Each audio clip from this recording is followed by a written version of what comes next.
La obsesión por los códigos de vestimenta predicados a no judíos como si fueran un conjunto de mandatos tanajíes universales, eternos y detallados, es una de las formas más sofisticadas de idolatría social que el Tanaj paradójicamente combate.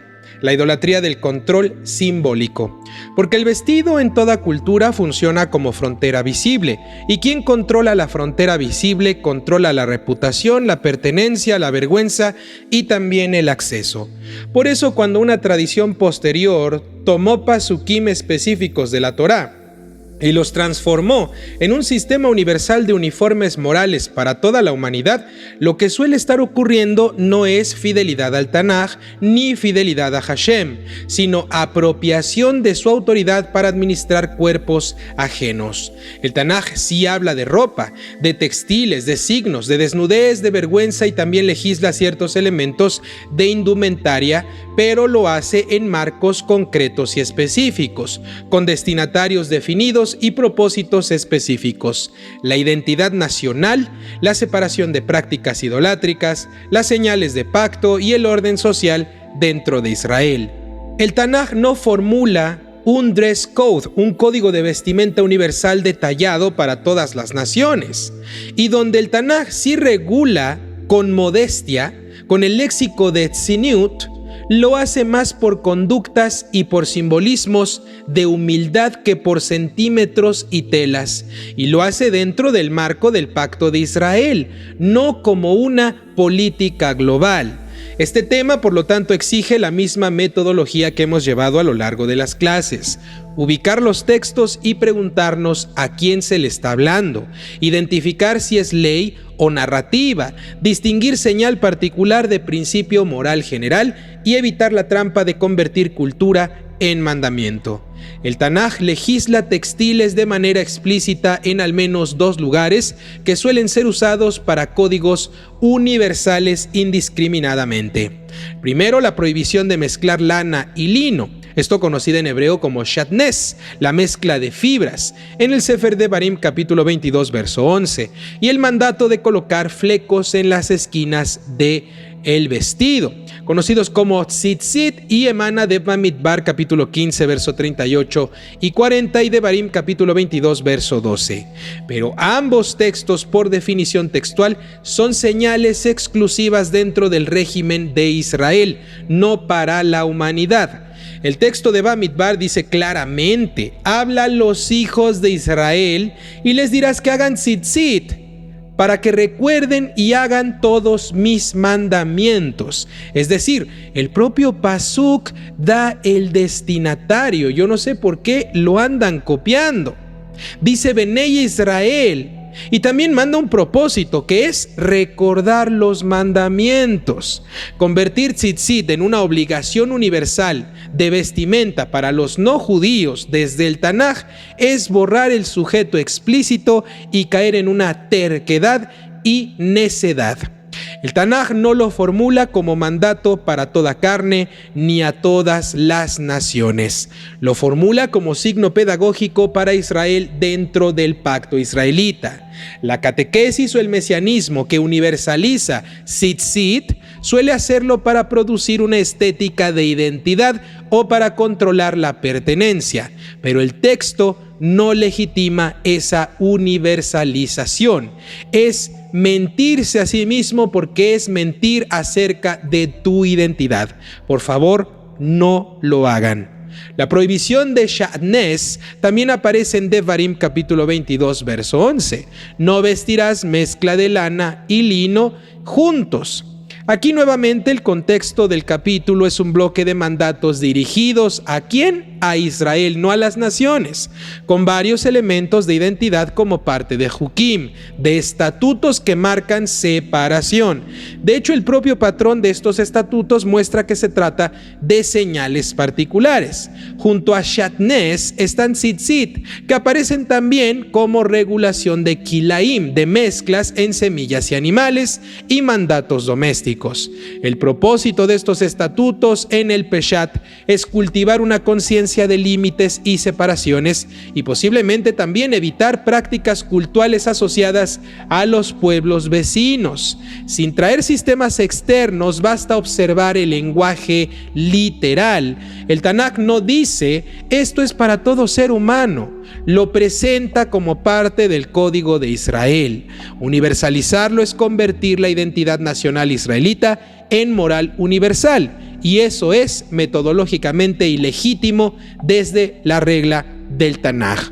Otro texto usado para la dress code, que son las reglas de vestimenta universal, es la prohibición de keli gever, que es el utensilio o el atuendo de varón sobre la mujer, y viceversa en el Sefer Devarim capítulo 5. El pasuk prohíbe que haya confusión intencional de indumentaria asociada a sexo en un contexto cultural. Pero incluso aquí el Tanaj no está construyendo un catálogo global de ropa masculina y ropa femenina aplicable para toda la humanidad en cualquier época, en cualquier lugar del mundo. El propio texto depende de categorías culturales. Lo que es keli gever es definido por la cultura de Israel antigua, no por un manual universal atemporal de modas contemporáneas. Además, el Tanaj no lo formula como un mandato a las naciones, sino solamente dentro del código israelita. Predicarlo como un dress code universal para no judíos con listas modernas de prendas vuelve a ser un anacronismo que ya combatimos en los primeros módulos. Se traduce un principio situado en una sociedad antigua a reglas contemporáneas detalladas que el Tanaj nunca enunció. Ahora bien, ¿qué hay de la modestia? El Tanaj ciertamente conoce la vergüenza y la desnudez, ervá, y regula la exposición de ervá en contextos de relaciones prohibidas y en contextos sacerdotales o del campamento. Por ejemplo, en Shemot, capítulo 28, verso 42, se mandan pantalones de lino para los Kohanim para cubrir la carne de su desnudez en el servicio del santuario. Esto es otra vez indumentaria específica para un rol cultural específico. No es un código de vestimenta universal que deban copiar los no judíos. Es un uniforme sacerdotal, parte de la disciplina del santuario. De hecho, el Tanaj describe con gran detalle las vestiduras sacerdotales, Bigdei Kehunah, las vestiduras del sacerdocio, con materiales, colores, piedras y placas. Pero el propio hecho de que sea uniforme de Kohanim y no de toda la humanidad nos revela ya la naturaleza de este indumentaria. Signo institucional dentro de Israel es lo que significa. Cuando una catequesis o el mesianismo toma las vestiduras sagradas y las transforma en imposiciones universales de modestia supuestamente, entre comillas, está confundiendo función litúrgica con una moral general. El Tanaj también regula la desnudez en el campamento, y en el Sefer Devarim capítulo 23 se menciona la santidad del campamento y se regula la higiene y la conducta para que no se vea erbat davar, o sea, una cosa de desnudez o la indecencia. Pero incluso ahí el contexto es el campamento de guerra de Israel, con la idea de que Hashem camina en medio del campamento. Es un marco militar y nacional. Convertirlo en un código universal de vestimenta cotidiana para todas las culturas es otro salto metodológico. El Tanaj regula ciertos contextos: el santuario, campamento, roles específicos, y no produce nunca un manual de moda universal. Sin embargo, el Tanaj sí ofrece un principio moral sobre el vestido, que se puede aprender. El vestido es un lenguaje. En Bereshit capítulo 3, tras el pecado, se describe la conciencia de desnudez y la fabricación de coberturas. El texto sugiere que el vestido se vincula con vergüenza y con restauración de la dignidad. Pero ese pasaje es narrativo, es antropológico y no es legal. Su enseñanza es profunda. El humano no es solo cuerpo, es también un significado profundo. El vestido se vuelve símbolo de límites y de pudor y también de civilización. Pero el Tanaj no convierte esa antropología en toda mujer o todo hombre deben vestir X centímetros o tal cuestión, tal falda, tal pantalón o este tipo de vestimenta. Eso ya es una catequesis cultural o lo que dice alguna ideología desviada o una religión pagana que nada tiene que ver con el Tanaj, porque esto no es legislación tanají. Los profetas también usan la ropa como metáfora moral. Vestir justicia, quitarse la ropa manchada y cambiar vestiduras como señal de arrepentimiento. También describen al pueblo como una esposa fiel adornada de manera idolátrica, es decir, el Tanaj utiliza el vestido para hablar de ética e idolatría, no para convertirlo en un instrumento primario de control social. Cuando la cultura religiosa hace del vestido el centro, a menudo está sustituyendo el centro tanají, que es Mishpat, por un símbolo fácil de vigilar. Los profetas, en cambio, atacan la injusticia aunque la gente vista correctamente. Entonces, ¿qué podemos decir que sí aparece con claridad desde el Tanaj con respecto a los códigos de vestimenta? Lo que sí aparece es, primero, leyes de textiles y signos, conocidas como Sha'atnes y Tzitzit, dirigidas exclusivamente a Israel como identidad pactual. Número 2, vestiduras específicas para los Kohanim como disciplina del santuario. Número 3, regulaciones de Herba en contextos de relación y de santidad del campamento. Número 4, la prohibición de confusión intencional de indumentaria según categorías culturales de la época dentro del Código de Israel. Número 5, narrativas y metáforas que usan la ropa para hablar de dignidad, de vergüenza, arrepentimiento y también de idolatría. Ahora bien, ¿qué no aparece en el Tanaj? Bueno, no aparece un sistema universal detallado de vestimenta para no judíos, con listas extensas de prendas modernas o medidas y sanciones espirituales. Eso no aparece, que posiblemente pueda ser presentado como mandato bíblico para todos. Eso no va a aparecer, queridos alumnos. Eso no está formulado en el Tanaj. Ahora, la pregunta más importante para este módulo es: ¿qué se puede aprender sin convertirlo en una obligación universal? Porque de eso va el curso. Se puede aprender un principio de ética del símbolo.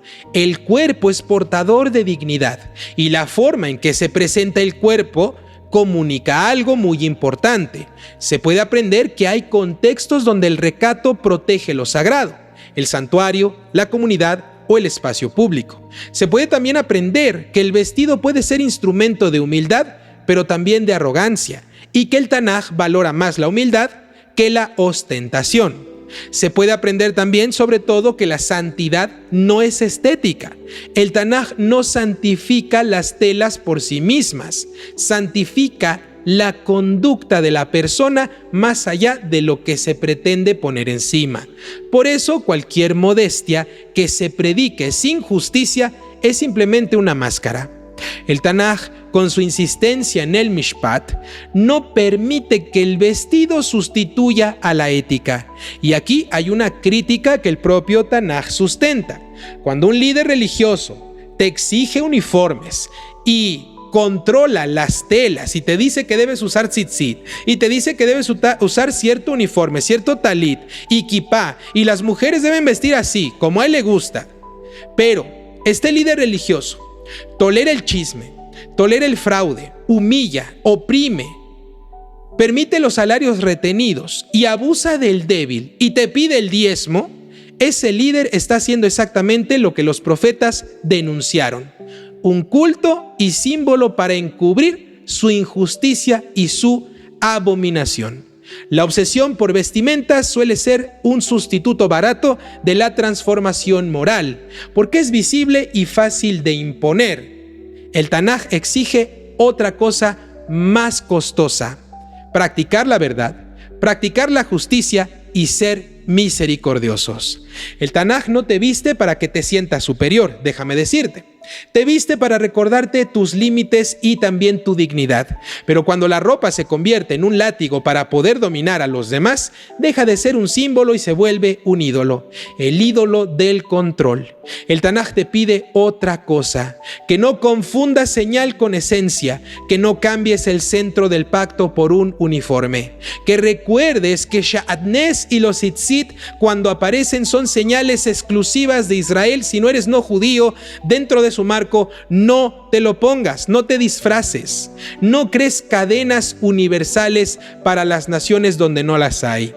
Si alguna vez quieres hablar de modestia con honestidad tanají, empieza donde el Tanaj empieza correctamente: en la balanza justa, en el salario bien pagado, en la lengua limpia, en el pobre sostenido y en el tribunal no vendido. Porque cuando la justicia viste a toda una comunidad, sea judía o no, esa vestidura no necesita medidas, simplemente se nota. Y allí, sin catequesis, sin mentiras, lo sagrado se vuelve completamente visible.